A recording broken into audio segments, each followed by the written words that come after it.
কেউ যদি পীর ধরা ফরজ মনে করে এবং পীর বা গুরুই আল্লাহ, গুরুই খোদা মনে করে এবং বিশ্বাস করে এবং সমাজে জাহির করে, তাকে কি কাফের বলা যাবে?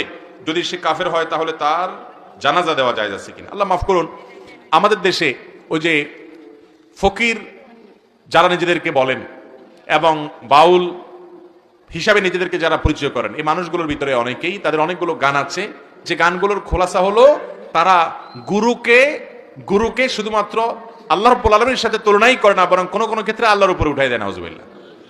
তো এগুলো যদি কেউ করে সজ্ঞানে জেনে বুঝে, তাহলে তিনি যে কাফের হবেন এ ব্যাপারে কোনো সন্দেহ নাই। কারণ কোথাকার কোন গুরু?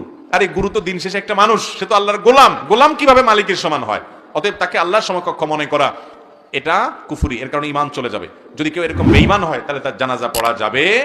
জীবদ্দশায় সে এরকম বিশ্বাস লালন করে দুনিয়া থেকে গেছে আপনি জানেন, তাহলে তার জানাজা পড়া যাবে না।